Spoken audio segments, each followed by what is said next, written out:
wedal dinten samangke tanggal 10 Oktober warsa 2019 wonten ing laladan Dusun Ngemplak Kidul, Kecamatan Margayasa, Kabupaten Pati, nembe ngawontenaken acara syukuran haulipun Mbah Rangga Kusuma. Adicara menika dipun dadosaken acara rutinitas warga Ngemplak Kidul saben setahun sepindah inggih menika wonten ing Surya 10 Syafar ing Dusun Ngemplak Kidul dipun wontenaken tasyakuran mengeti halipun Syekh Rangga Kusuma.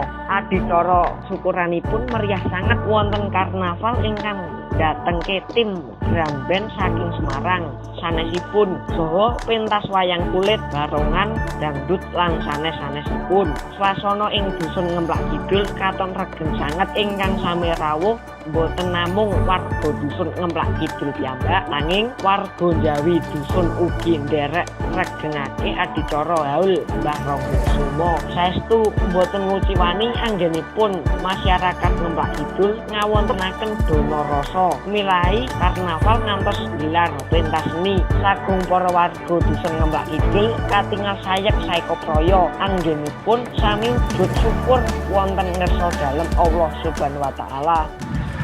Gebyar 10 Safar itu tiap tahunan sekali tetap ada di Desa Ngemplak Kidul pada 10 Safar itu. Bertepatan dengan haulnya Mbah Rangga Kusuma. Ada berapa peserta, Pak? 31 dari drum band atau dongtek atau lainnya itu 31 peserta. Salah satunya dari mana aja, Pak? Dari Semarang, itu dari Ambarawa, dari Semarang, dari Wonosobo aja. Dari Kemana Kartika itu dari drum band Wonosobo.